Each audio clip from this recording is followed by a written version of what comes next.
Welcome back. સમાચારો સાથે આગળ વધીએ. અમદાવાદમાં ઉનાળામાં પાણીની કટોકટી, લાંબાની અનેક સોસાયટીઓમાં પાણીનું સંકટ સર્જાયું છે. જળ સંકટને લઈને સ્થાનિકો દ્વારા વિરોધ કરવામાં આવ્યો. સ્થાનિકોએ એએમસી કચેરીનો ઘેરાવ કર્યો. ચૂંટણીનો બહિષ્કાર કરવાની સ્થાનિકોએ ચીમકી ઉચ્ચારી છે. અમદાવાદમાં ભર ઉનાળે પાણીની કટોકટી સર્જાઈ છે. લાંબા વિસ્તાર કે જ્યાં અનેક સોસાયટીઓમાં જળ સંકટની સ્થિતિ અત્યારે પ્રવર્તમાન છે. જળ સંકટને લઈને સ્થાનિકોનો વિરોધ. સ્થાનિકોએ એએમસી કચેરીનો ઘેરાવ કર્યો અને ચૂંટણીનો બહિષ્કાર કરવાની ચીમકી પણ સ્થાનિકોએ ઉચ્ચારી છે. અનેક સોસાયટીઓ એવી છે કે જ્યાં પાણીના વાંધા છે. જાહેરાત થઈ ચૂકી છે તેવામાં અમદાવાદ શહેરના લાંબા વોર્ડમાં પાણીનો કકળાટ જોવા મળી રહ્યો છે. છેલ્લા એક મહિનાથી આ વિસ્તારમાં પાણી ન આવતું હોવાના કારણે સ્થાનિકો દ્વારા કોર્પોરેશનની વોર્ડ કચેરીએ વિરોધ નોંધાવ્યો હતો. મહત્વનું છે કે સ્થાનિકો દ્વારા અનેક વખત અધિકારીઓને રજૂઆત કરવામાં આવી છે, તેમ છતાં પણ તેનું નિરાકરણ નથી આવ્યું અને આજથી આજે તેઓ આ કચેરીએ પહોંચ્યા છે. કેટલા સમયથી પાણી નથી આવતું, શું તકલીફ પડે?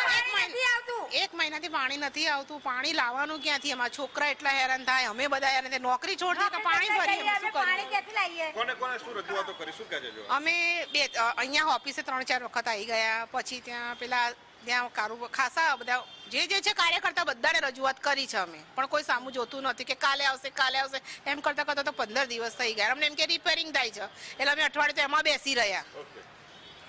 બેન, તમે શું કહેશો? પાણી નથી આવતું છેલ્લા એક મહિનાથી, શું તકલીફ પડે છે? પાણી ન આવવાના કારણે તમારે શું કરવું પડે છે? પાણી આવતું નથી. પાણી ક્યાં ભરવા જવાનું? કોઈ અમને ભરવા દે? બીજી સોસાયટીમાં કોઈ પાણી અમને ભરવા દે?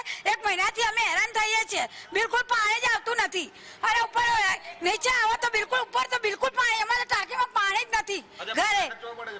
હા, પૈસા તો ખર્ચવા પડે ને. પાણી પીવાનું પાણી તો જોઈએ ને. પીવાનું પાણી આવતું નહીં. બાટલા મંગાવવા પડે. હવે ક્યાંથી પાણી? એક મહિનાથી બિલકુલ હેરાન થઈએ તો પાણી ક્યાંથી લાવવાનું અમારે? ઓકે, તમે શું કહેશો? અહીંયા આજે રજૂઆત કરી છે, તાળાબંધી કરી છે, શું જવાબ મળ્યો છે અધિકારી તરફથી? પહેલા તો મારું નામ સુભાષ તપોદે છે. હું આમ આદમી પાર્ટીમાંથી સામાજિક કાર્યકર્તા છું. હવે આજે ગઈકાલે અમે આંદોલન કર્યું હતું, પણ ગઈકાલે ગુડ ફ્રાઈડે હતો અને મેં અધિકારીઓને જાણ કરેલી કે જો 24 કલાકમાં તમને અલ્ટિમેટમ આપ્યું હતું કે તમે 24 કલાકની અંદર જે આ પાણીની સમસ્યા છે પ્રશ્નનો ઉકેલ લાવો. પણ અધિકારીઓ કીધું કે અમે પ્રયત્ન કરીશું, પણ હજુ સુધી કોઈ ઉકેલ લાવે નહીં. અને આજે હું જ્યારે અહીંયા ટોળા સાથે અહીંયા તાળાબંધી કરવા આવ્યો ત્યારે એક પણ અધિકારી હાજર નહોતો. કે 2 કલાક અમે વેઇટ કર્યા. 2 કલાક વેઇટ કર્યા પછી પણ અધિકારીઓ કોઈ કોલ રિસીવ કર્યો નહીં, એટલે કંટાળીને અમે તાળાબંધી કરી. ઓકે, શું જવાબ મળ્યો છે? અત્યારે હાલમાં લમસમ મને જે જવાબ મળ્યો છે કે 24 કલાકમાં ફરીથી એમનો સમય આપો, અમે જે પણ પ્રશ્ન છે એનું નિરાકરણ લાવીશું. ઓકે, છેલ્લા એક મહિનાથી આ પ્રકારની જવાબ મળી રહ્યા છે સ્થાનિકોને કે થોડા સમયમાં પાણીનું નિરાકરણ આવી જશે, પરંતુ યોગ્ય નિરાકરણ ના આવતા આખરે સ્થાનિકો કંટાળ્યા છે અને તેમના દ્વારા આ વોર્ડ કચેરીએ ઘેરાવો કરવામાં આવે છે, વિરોધ કરવામાં આવે છે અને તેમની માંગ છે કે તેમને પીવાનું શુદ્ધ પાણી આપવામાં આવે.